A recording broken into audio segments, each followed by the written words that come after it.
Bonjour à tous, à chacun. C'est un plaisir pour moi de vous retrouver après quelques jours de congé en famille pour ce temps de prédication, d'enseignement de la parole. J'espère que Dieu va encore parler à nos cœurs, à vous comme à moi, bien entendu. Une petite photo pour commencer. Est-ce que certains d'entre vous, parce que finalement les années passent et même les visages les plus connus de nos chers chefs d'État changent et on les oublie, a reconnu une personne sur cette photo? Qui avez-vous reconnu? Alors, pour les plus jeunes, Valéry Giscard d'Estaing, il est juste là, et ça a été un de nos présidents, l'Emmanuel Macron des années 70, si on peut dire ça comme ça. Il a été aussi élu assez jeune. Après avoir été élu en 1974, Valéry Giscard d'Estaing a eu une idée pour le moins originale en tant que président. Pendant l'année 1975, une fois par mois, il est allé dîner à la table de Français comme vous et moi, qu'il avait invité à sa table. Il avait pour idée, à travers cette idée originale, de prendre du temps avec des Français pour mieux comprendre les problèmes de ses compatriotes. Chacun pouvait tenter sa chance en envoyant son invitation à l'Élysée, avec une chance sur je ne sais combien de milliers, d'être choisi. Peut-être parmi nous, certains plus âgés ont tenté leur chance, je ne sais pas. Imaginez-vous, vous recevez le président de la République à manger chez vous à midi ou ce soir. Quel que soit votre bord politique, on ne va pas faire de politique ce matin, ce serait quand même quelque chose. Recevoir le président de la République avec 36 hélicoptères, 450 gardes armés, etc., chez soi. Quand même quelque chose. C'est pas comme on invite un personnage lambda, entre guillemets. On mettrait les petits plats dans les grands, comme on dit. Tout serait nickel chez nous. Ce matin, je voudrais qu'on médite sur un psaume qui nous parle d'accueil, d'accueillir quelqu'un. Mais vous imaginez bien que cet accueil, c'est un accueil pour quelqu'un de bien plus important que n'importe quel président de République de n'importe quel pays à travers le globe. Il s'agit d'accueillir le Tout-Puissant, accueillir le Dieu Tout-Puissant. C'est ce qu'on va lire ensemble dans le psaume 24. Le psaume 24, que vous pouvez retrouver à la page 376, si vous utilisez les Bibles blanches qui sont devant vous. Si vous avez votre Bible, vous ne connaissez pas bien encore la Bible, c'est facile, vous prenez la Bible, vous coupez au milieu, vous avez de bonnes chances de tomber sur les psaumes. Donc le psaume 24, versets 1 à 10. Mais avant de lire ce psaume, quelques mots de contexte. Alors vous savez, il y a beaucoup de psaumes, ou en fait, surtout David qui a composé pas mal de psaumes, il y a quelques mots avant le psaume pour donner le contexte du psaume, de la rédaction de ce psaume. Là, dans le psaume 24, le seul contexte qu'on a, c'est psaume de David. Donc a priori, on ne sait pas trop dans quelle situation David a pu écrire ce psaume. Mais même si ce n'est pas formellement écrit en début de ce psaume, de nombreux commentateurs pensent que ce psaume a été écrit au moment du retour de l'Arche de l'Alliance à Jérusalem, dans la capitale. Au moment où, après que David ait conquis Jérusalem, il allait chercher l'Arche de l'Alliance, en 2 Samuel 6, on reviendra à ce passage un peu plus tard, pour l'emmener jusqu'à Jérusalem. L'Arche de l'Alliance qui, à cette époque-là, symbolisait vraiment la présence de Dieu en tant que telle. Donc, c'était comme si on invitait Dieu dans la ville de Jérusalem. Donc, ce contexte est important, on va y revenir par la suite dans le temps de méditation qu'on va avoir. Je vous propose donc de lire le psaume 24, les 10 versets de ce psaume relativement court. Psaume de David. C'est à l'Éternel qu'appartient la terre avec tout ce qu'elle contient, le monde avec tout ce qu'il habite, car il a fondé sur les mers et affermi sur les fleuves. Qui pourra monter à la montagne de l'Éternel?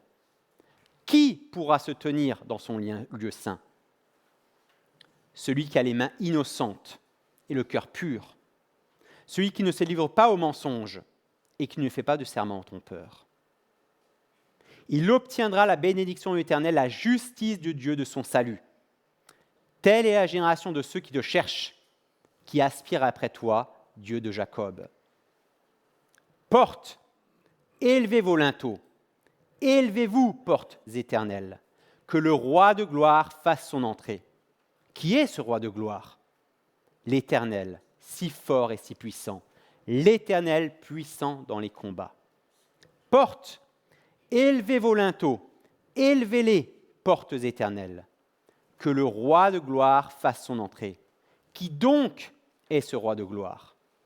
L'Éternel, le maître de l'univers, c'est lui, le roi de gloire. Dans ce psaume, nous allons voir ensemble, tour à tour, que Dieu est au-dessus de tout, au verset 1 à 2. Ce qui semble le rendre inaccessible, du verset 3 à 6. Et pourtant, Dieu s'est rendu accessible, au verset 7 à 10. Dieu au-dessus de tout, qui semble inaccessible, et pourtant il se rend accessible pour nous. Dieu est au-dessus de tout. David débute son psaume en décrivant Dieu comme au-dessus de toute chose, comme le Tout-Puissant, le Dieu élevé bien au-dessus de tout.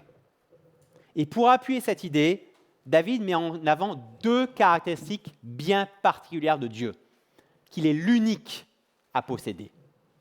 La première caractéristique, ce n'est pas la caractéristique à laquelle on pense souvent, c'est que Dieu est propriétaire. Et la deuxième caractéristique, c'est que Dieu est créateur. Dieu propriétaire. Comme je disais, quand on réfléchit aux attributs de Dieu, à ce qui caractérise Dieu, ce n'est pas souvent cette caractéristique-là à laquelle on va penser. Dieu est propriétaire de toutes choses. David l'affirme, c'est à l'Éternel qu'appartient la terre avec tout ce qu'elle contient, le monde avec tout ce qu'il habite. David affirme à la fois que la terre, ses richesses, l'univers même, tout ce qu'il habite, appartiennent à Dieu, tout simplement. L'Écriture mentionne de nombreuses choses appartenant à Dieu. En voilà quelques exemples. Certaines d'entre elles vont peut-être vous surprendre. Et cette liste est loin d'être exhaustive. D'abord, tous les premiers-nés d'Israël, délivrés d'Égypte, hommes comme animaux, d'après Exode 13, verset 2. Tous les sacrifices faits tout au long de l'Ancienne Alliance, dans tout l'Ancien Testament, en Lévitique 27, verset 28. Le peuple d'Israël, en particulier, d'après 1 Roi 8, 53. Tout ce qui est dans le ciel et sur la terre, 1 Chronique 29, verset 11. La vie humaine, Ézéchiel 18, verset 4. Notre vie, notre souffle est dans les mains de Dieu. Souvent, on a cette idée d'autonomie, d'indépendance. C'est ma vie. Non. La Bible s'érige en faux par rapport à ça. Ce n'est pas ta vie, ce n'est pas ma vie. C'est Dieu qui possède ta vie et ma vie. Que nous soyons soumis à lui ou non n'y change absolument rien. C'est à Dieu qu'appartient la vie. Toutes les richesses, selon AG2, verset 8. Là aussi, parfois on a dans l'idée que lors du temps d'offrande, au moment de nos cultes, de nos rassemblements, on donne quelque chose à Dieu. C'est une erreur, encore une fois. On ne donne rien à Dieu. Les richesses, l'argent, les biens que nous possédons sont déjà à Dieu. Au moment de l'offrande, on ne donne rien à Dieu. Tout ce qu'on fait, c'est qu'on lui rend une partie de ce qu'il a déjà. Nous ne sommes que des gérants des biens que Dieu nous donne, jamais des propriétaires. Notre maison, notre compte en banque, notre voiture ou je ne sais quoi d'autre ne nous appartiennent pas. Ils appartiennent à Dieu. Mais nous sommes gérants de ces choses-là. Et ça change souvent les choses dans la manière de voir nos biens, de bien saisir cela. Nous sommes des gérants, pas des propriétaires, jamais. La moisson des âmes aussi, Matthieu 9, verset 38. Nous sommes appelés à évangéliser, à témoigner, à partager la parole de Dieu, à parler de Christ autour de nous, mais jamais à convertir. Ça, ce n'est pas quelque chose qui est dans notre capacité, dans notre pouvoir. La moisson des âmes appartient à Dieu. Nous, on n'est pas capable de convertir. On est juste capable d'annoncer la bonne nouvelle. Et c'est Dieu qui qui fait l'œuvre de conversion. C'est une prérogative de Dieu. La justice, Hébreux 10, verset 30. Nous avons peut-être faim et soif de justice par rapport à des situations particulières. Il peut arriver qu'on ait aussi envie de se faire justice soi-même. La Bible, elle, affirme que la justice appartient à Dieu et pas à nous. Le salut, enfin, Apocalypse 7, verset 10. Le salut ne dépend pas d'abord de ma réponse à l'appel de Dieu, mais du choix de Dieu de toute éternité passée, avant même la création du monde, de m'offrir ce salut. Toutes ces choses appartiennent à Dieu, et bien d'autres encore. Finalement, le psaume 89, verset 11, résume très bien les choses par rapport à la propriété de Dieu. Ce verset nous dit « Le ciel est à toi, la terre est à toi, le monde entier et tout ce qu'il contient, c'est toi qui l'as fait. » Dieu est propriétaire. Tournez vos regards tout autour de vous. Regardez les visages autour de vous. Regardez les bancs, les chaises, les BD des enfants, les instruments de musique. Il n'y a qu'un seul propriétaire ici. Et c'est Dieu. Et ce n'est pas parce qu'on serait dans une maison de Dieu, dans une église, un bâtiment, simplement. La maison de Dieu, c'est quand on se rassemble en église. Vous pouvez faire la même expérience chez vous à la maison, tourner le regard partout autour de vous. C'est pareil. Dieu est propriétaire. Souvent, on a la fausse idée que ce qu'on appelle communément le ciel est la propriété de Dieu, mais que la terre a quelque part été délaissée par Dieu à cause du péché. Que la terre est quelque part la propriété de Satan, qui est nommé le prince de ce monde. Mais c'est faux. La domination, la possession de Dieu est éternelle, universelle. Elle s'applique aussi bien aux choses célestes qu'aux choses bassement matérielles et terrestres. Le fait que Dieu soit propriétaire de toutes choses, et en particulier de nous, de nos vies, de vos vies, de ma vie, lui donne le droit aux plus hautes revendications.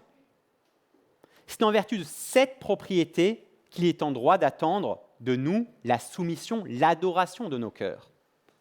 Nous ne sommes pas dans une relation égalitaire avec Dieu. Nous ne sommes pas dans une relation de donnant-donnant avec Dieu. Tu me files ça et moi je vais t'adorer. Non, jamais.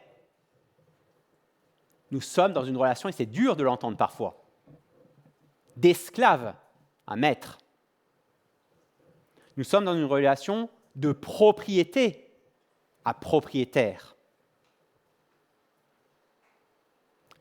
Bien réaliser cela nous permet de mieux considérer qui est Dieu. Parce que trop souvent, je m'aperçois que dans ma vie et dans la vie d'autres disciples de Christ, on a l'impression que Dieu, c'est celui à qui on va taper dans le dos. Non, Dieu, ce n'est pas celui à qui on tape dans le dos. Dieu, ce n'est pas celui à qui on va dire ce qu'on doit faire ou ce qu'il doit faire. C'est lui qui est propriétaire. Moi, je ne suis que sa propriété, rien d'autre. Dieu est propriétaire et Dieu est aussi créateur au verset 2. Il l'a fondé sur les mers et affermi sur les fleuves. La question qu'on pourrait se poser par rapport à la possession de Dieu, par rapport au fait que Dieu soit propriétaire de toutes choses, c'est tout simplement de savoir, mais de quel droit est-il propriétaire de toutes choses, après tout? Merci. Pensez à éteindre vos téléphones, ce sera mieux. En vertu de quoi Dieu a-t-il le droit de revendiquer la possession de toutes choses? Pourquoi Dieu peut revendiquer la possession de tous mes biens et de moi, de ma vie propre? Pourquoi? À cause du verset 2. Parce que Dieu est le créateur de toutes choses. Dieu possède tout, tout simplement parce que c'est lui qui a fait tout ce monde. Il a tout créé, donc il possède tout. C'est aussi simple que cela. Dans une présentation de Dieu créateur plus poétique que scientifique ici, David décrit la création comme un édifice. La terre est représentée avec des fondations qui lui assurent sa stabilité.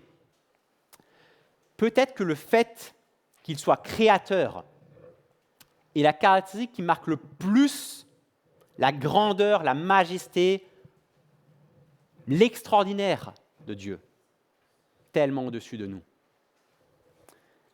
Quand je regarde l'immensité de la création, je me rends compte d'autant plus de ma petitesse et de la grandeur de Dieu. C'est quelque chose qu'on évoque souvent, la grandeur de l'univers. Et je voulais juste prendre du temps, passe pas tout de suite la diapo, s'il te plaît. Je voulais juste prendre du temps pour un peu vous donner des images à quel point l'univers est grand, à quel point on est ridicule. Les enfants. Ah, boum, hein, ça tombe mal. Si je vous demande quelles sont les planètes du système solaire, qu'est-ce que vous me répondriez? Allez-y.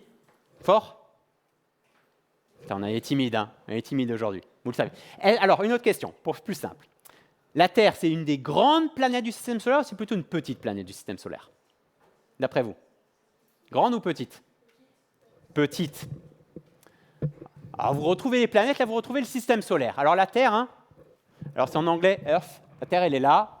Pluton, c'est plus considéré comme une planète maintenant. Mais vous voyez les planètes. Jupiter, Saturne, c'est bien plus grand que la Terre. Et là, on n'est qu'au système solaire qu'avec les planètes. Image suivante. Si on ajoute le Soleil, la Terre, elle est là. Rikiki, la Terre, hein, par rapport au Soleil. Alors, on se dit, le Soleil, c'est vraiment l'astre le plus extraordinaire du monde, le plus grand. Et que nenni. Là, vous voyez le Soleil tout au bout. La Terre, on ne peut même pas la mettre là, à cette échelle-là.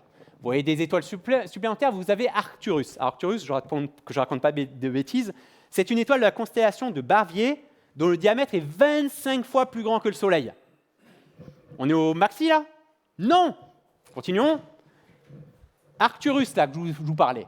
Il y a Rigel, Abeldor et Antares. Antares, c'est un autre Soleil de la constellation du Scorpion, 800 fois plus grand que notre Soleil. Là, je ne sais pas, la Terre, un grain de poussière, rien. Rien. L'univers est tellement énorme, tellement grand. Et ces images peuvent nous rendre compte à quel point on n'est rien, à quel point on est petit. Parce que Dieu, lui, il est bien plus grand qu'Antares même. Bien plus grand.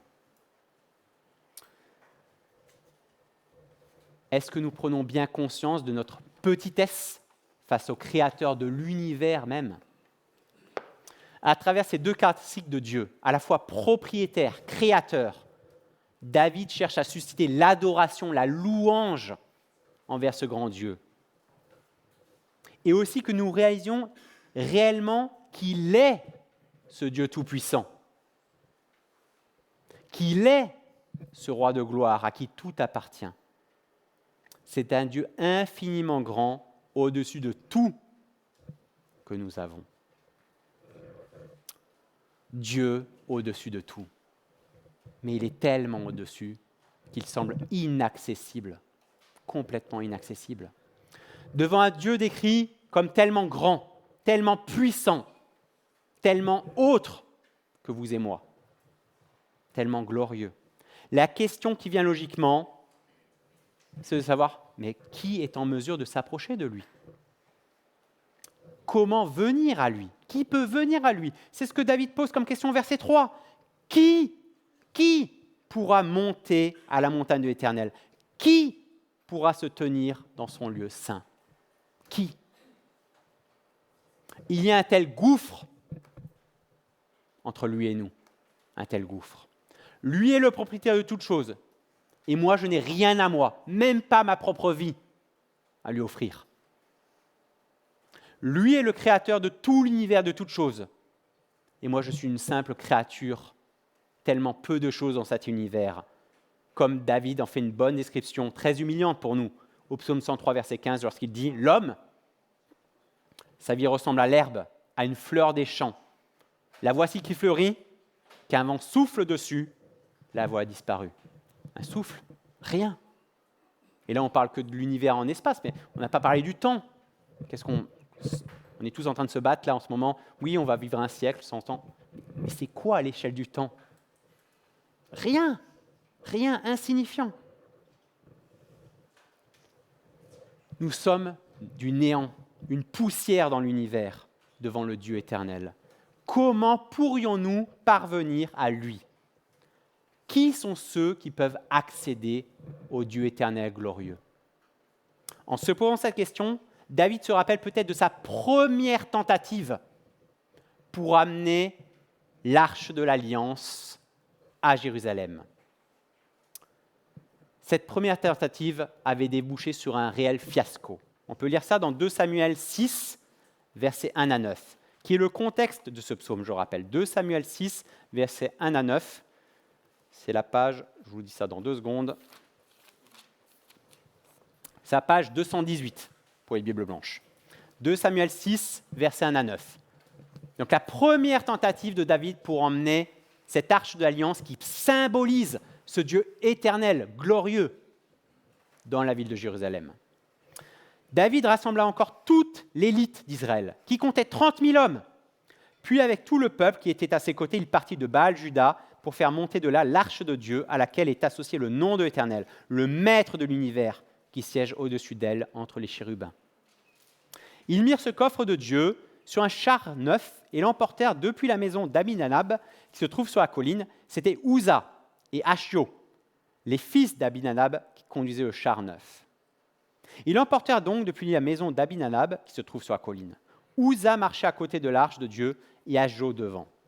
David et toute la communauté d'Israël jouaient devant l'Éternel de toutes sortes d'instruments en bois, de cyprès, de la harpe, du luth, du tambourin, du sistre et des cymbales. Encore plus d'instruments que ce matin. Lorsqu'ils furent arrivés à l'aire de battage de Nacon, Uza tendit la main vers l'arche de Dieu. Il toucha l'arche de l'Éternel et la retint, parce que les bœufs la faisaient pencher. La colère de l'Éternel s'enflamma contre lui, et Dieu le frappa sur place à cause de sa faute. Uza mourut là, près de l'arche de Dieu. David fut troublé de ce que l'Éternel avait infligé une telle punition à Uza, et cet endroit a été appelé jusqu'à aujourd'hui Péretz Uza. David eut peur de l'Éternel ce jour-là. Il se dit, comment l'arche de l'Éternel pourrait-elle rentrer chez moi? David a eu peur de Dieu. Et on peut le comprendre. On peut le comprendre. Et David se dit, mais qui peut accueillir ce Dieu? Qui peut s'approcher de ce Dieu tellement autre? Il y a un tel gouffre entre lui et nous. Au verset 4, David donne alors 4 caractéristiques que doit avoir celui qui veut s'approcher de Dieu. Celui qui sera jugé digne d'entrer dans la présence du Dieu 3 fois saint. Vous êtes prêts? Enfin, on va connaître le secret pour s'approcher du Dieu tellement glorieux. Voilà ces 4 caractéristiques au verset 4. Première caractéristique, des mains nettes et ou innocentes. Cela souligne une intégrité particulière dans nos œuvres, dans les actes qu'on peut réaliser. Deuxième caractéristique, un cœur pur. Cela souligne une intégrité particulière dans notre moralité, les pensées.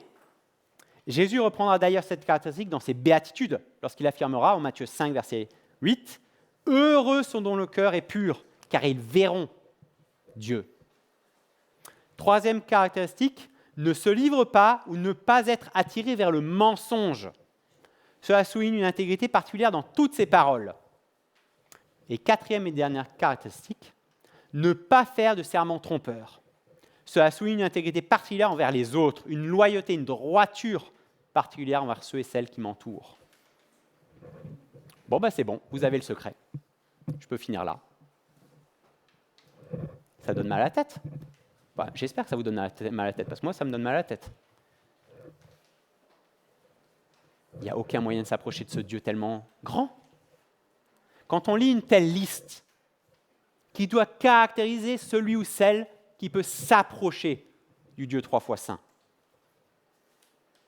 on a envie de dire à David, mais en fait, il n'y a personne qui peut s'approcher de Dieu. Personne. Personne ne peut s'approcher de Dieu. Il y a un petit loupé là sur le... Personne ne peut s'approcher de Dieu. est-ce que vous connaissez quelqu'un qui soit intègre à tous ces points et qui remplit toutes ces conditions? La bonne réponse, c'est toujours Jésus-Christ. Christ, lui, est intègre. Christ, lui, est capable. Heureusement pour nous, il y a Christ, en effet. C'est en vertu du sang de Christ, qui, lui, a été intègre dans ses œuvres, sa moralité, ses paroles, ses relations et tout le reste. C'est en vertu de son sang que je peux aujourd'hui m'approcher du Dieu trois fois saint. Ce que dit Paul en Éphésiens 3, verset 12, nous sommes unis au Christ, unis, et nous croyons en lui. Nous avons donc, écoutez bien, la liberté de nous approcher de Dieu avec peur? Non, avec confiance. C'est en vertu de cette union avec Christ que nous avons la liberté de nous approcher de ce Dieu tellement immense, avec confiance. David avait perçu cela, lui aussi, par avance. 3 mois après sa première tentative pour emmener cette arche de l'Alliance, symbole de la présence même de Dieu à cette époque-là, à Jérusalem, et la mort d'Ouza, il a décidé, David, de faire une nouvelle tentative. Mais de ramener cette fois-ci cette arche en faisant attention au respect et à obéir aux préconisations que Dieu avait laissées dans sa parole concernant cette arche de l'Alliance, en mettant en place tous les sacrifices et tout ce qui était nécessaire de faire pour cela. Et on lit la suite, on revient à 2 Samuel 6, versets 12 à 15. 2 Samuel 6, versets 12 à 15. Page 218, pour rappel. Verset 12. On vint dire au roi David, « L'Éternel a béni la famille d'Obed-Édom et tout ce qui lui appartient à cause de l'arche de Dieu. » David se mit alors en route et il fit monter l'arche de Dieu depuis la maison d'Obed-Édom jusqu'à la ville de David, Jérusalem bien sûr, au milieu des réjouissances. Quand ceux qui portaient l'arche de l'Éternel eurent fait 6 pas, on sacrifiait un bœuf et un veau gras. David dansait de toutes ses forces devant l'Éternel, il était habillé d'un éphod en lin. David et toute la communauté d'Israël firent monter l'arche de l'Éternel avec cris de joie et au son des trompettes. David a fait les choses dans la bonne manière ce coup-ci, en respectant, en obéissant à ce qui était nécessaire à ce moment-là. Savoir quoi? Les sacrifices d'action de grâce et l'implication des Lévites à ce moment-là. David avait découvert, quelque part à ce moment-là, que l'offrande du sacrifice lui permettait de se tenir debout avec assurance et joie devant ce Dieu saint extraordinaire. Aujourd'hui, vous le savez, nous n'avons plus besoin de sacrifice. C'est ce que nous célébrons dimanche après dimanche, que nous avons célébré précédemment déjà, la scène. C'est en vertu du sacrifice de Christ que je peux m'appuyer avec assurance devant le Seigneur, entrer dans sa présence. Sans ce sacrifice, je devrais être comme David, avoir peur, parce qu'on est dans une situation bien pire que ce qu'on peut imaginer si on n'a pas pris conscience de qui est Christ. Bien pire que ce qu'on peut imaginer. On parle souvent de la bonne nouvelle, mais la bonne nouvelle n'est rien si on n'a pas compris le sens de la mauvaise nouvelle. Et si on n'a pas compris, si on réduit la bonne nouvelle, c'est que souvent on n'a pas compris à quel point la mauvaise nouvelle est mauvaise et terrible. Il faut bien avoir saisi à quel point cette mauvaise nouvelle est terrible et mauvaise et néfaste pour saisir à quel point la bonne nouvelle est extraordinaire pour vous et moi. Notre manque d'intégrité dans nos œuvres, notre moralité, nos paroles vis-à-vis des autres ne nous empêche pas d'approcher de Dieu, car l'intégrité de Christ nous le permet. Mais attention, cela n'excuse pas un manque de consécration dans notre intégrité, de chercher à progresser dans notre intégrité, non pas pour nous approcher de Dieu en vertu de notre intégrité. Ça, j'espère qu'on a tous compris que c'est impossible. C'est seulement par le sang de Christ qu'on peut s'approcher. Mais pour peu à peu, en travaillant dans notre intégrité, en étant consacré dans notre intégrité, pour peu à peu ressembler à notre modèle, Et ce modèle, c'est Jésus-Christ. Si Jésus-Christ a été intègre dans toutes ces choses, c'est que moi, il m'encourage à être intègre dans ces choses-là, à avancer avec lui, à faire confiance au Saint-Esprit qui est en moi pour travailler cela dans ma vie. Nous sommes appelés donc à développer ces attitudes d'intégrité dans nos œuvres, notre moralité, nos paroles et vis-à-vis des autres. Et plusieurs exemples peuvent nous encourager dans ce sens-là. Je pense à Joseph, qui a été intègre dans la maison de Potiphar, dans la gérance de tous ses biens, qui a refusé de coucher avec sa femme. Plus tard, mis en prison sous de fausses accusations, il a persévéré dans sa conduite d'intégrité, sans relâche dans la prison. Finalement, à la cour du Pharaon, après avoir expliqué le rêve, le Pharaon a pu dire « Trouverons-nous un homme semblable à celui-ci » Je pense à Job, qui malgré toutes les bénédictions reçues, puis tout ce qu'il a perdu, s'il y a un gars qui a tout perdu, c'est Job, hein. Il a tout perdu. Malgré tout cela, il est resté intègre, au point que sa femme est même allée jusqu'à lui dire à Job, « Tu persévères toujours dans ton intégrité. Maudis donc Dieu et meurs !» Non, Job a fait le choix de continuer, de poursuivre dans son intégrité. Je pense aussi à Daniel, qui a connu 2 empires différents, plusieurs rois, mais a toujours fait preuve de la même intégrité, que ce soit dans les situations où il était mis en avant ou dans les situations où il était rejeté, les lions notamment, plein d'autres choses. Ces exemples ne suffisent pas. Proverbe 11, verset 20 est très clair. L'Éternel a horreur de ceux qui ont le cœur tortueux, mais il aime ceux qui se conduisent de façon intègre. Où en sommes-nous, les uns les autres, dans notre intégrité aujourd'hui ? Nous avons besoin, vous et moi, de revenir vers Dieu pour nous repentir. Nous avons besoin, vous et moi, de l'aide du Saint-Esprit dans notre vie de consécration, dans l'intégrité de notre vie. Après avoir donné donc ces 4 attitudes à développer dans nos vies, en comptant sur l'aide de Dieu, bien entendu, David décrit 2 récompenses qui sont liées à cela, au verset 5. La première, c'est une vie bénie par l'Éternel. Il dit au verset 5, « Il obtiendra la bénédiction de l'Éternel. » Super. Il s'agit ici d'une bénédiction terrestre, de la vie terrestre, très clairement. Quelle est cette bénédiction ? Une vie sans aucun souci, plus de problèmes de santé, plus de problèmes d'argent, plus de problèmes avec le voisin, le sourire béat tous les jours. C'est ça, la bénédiction que Dieu nous réserve à chacun, vous comme moi ? La Bible ne promet jamais cela. Mais alors de quelle bénédiction s'agit-il exactement ? Je vous donne mon idée de la bénédiction de Dieu, qui j'espère est en adéquation avec sa parole pour cette vie. Et si être béni dans cette vie ne signifiait pas simplement être une source de bénédiction pour les autres. Et si être béni dans cette vie ne signifiait pas simplement être une source de bénédiction pour les autres. Cela veut dire que dans une période où tout va bien, je peux être un soutien, être en bénédiction pour l'autre de bien des manières, à travers mes biens, à travers mon temps, à travers mes capacités. Quand je vois mon frère ou ma sœur qui est dans la difficulté. Mais que je peux aussi être une bénédiction pour les autres, dans les temps où c'est plus difficile, à travers mon exemple, ma foi, mon espérance, malgré les difficultés.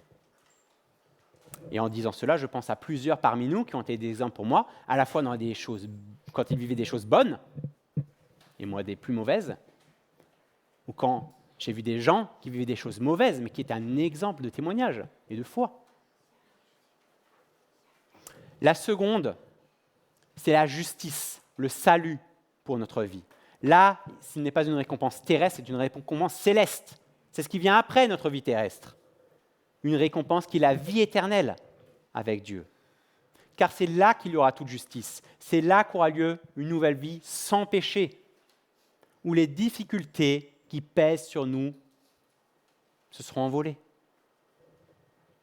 C'est ça notre merveilleuse espérance.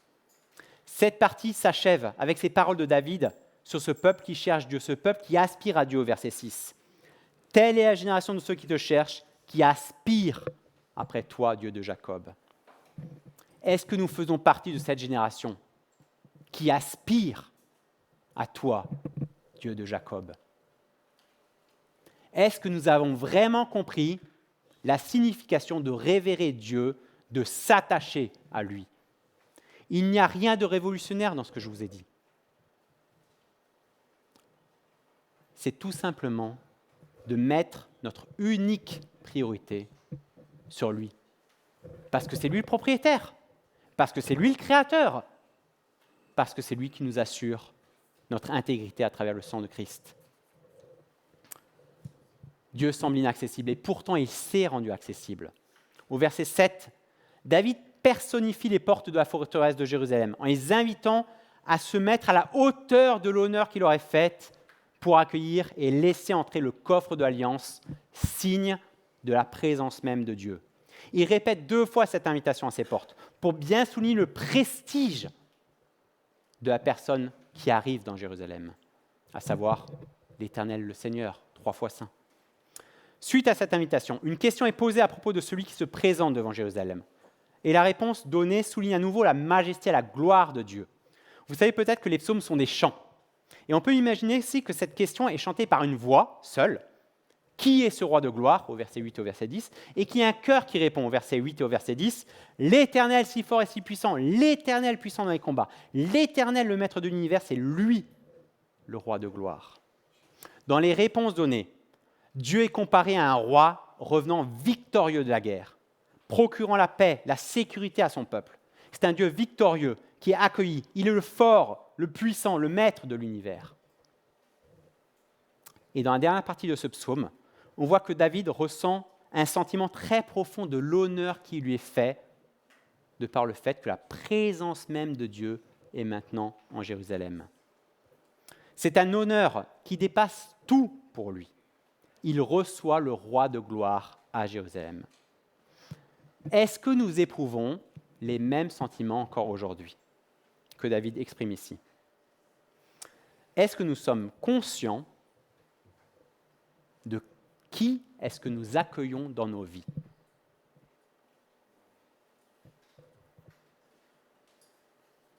Un commentateur, Meyer, a écrit « Ce psaume s'accomplit en nous lorsque nous laissons Christ entrer comme roi dans notre cœur. » Et un roi, il fait quoi? Il règne. Donc lorsque nous laissons Christ entrer comme roi dans notre cœur pour régner, il aura son plein accomplissement quand la terre et ses habitants l'acclameront comme Seigneur. Si vous avez accueilli Jésus dans votre cœur comme un esclave, vous n'avez rien compris à l'Évangile. Christ, on l'accueille comme un roi. Et donc on lui laisse toute la place et on se soumet. Les portes de Jérusalem qui s'ouvrent pour accueillir l'Arche de l'Alliance sont une image de la porte de nos cœurs qui peut s'ouvrir pour accueillir la présence même de Dieu à travers son Saint-Esprit. C'est la même image que Christ utilise lorsqu'il s'adresse à l'église de Laodicée en Apocalypse 3, verset 20. Il y a ces paroles qu'on connaît bien. « Voici, je me tiens devant la porte et je frappe. Si quelqu'un entend ma voix et ouvre la porte, j'entrerai chez lui et je dînerai avec lui et lui avec moi. » David a introduit son psaume en dévoilant la grandeur, la toute-puissance de Dieu. Il a poursuivi en évoquant le gouffre qui nous sépare avec Dieu et l'impression qu'il est inaccessible pour vous et moi.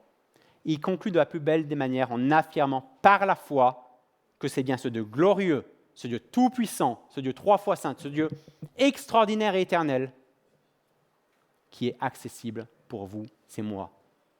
Réaliser que nous recevons ce Dieu de gloire dans nos vies devrait avoir des implications très concrètes.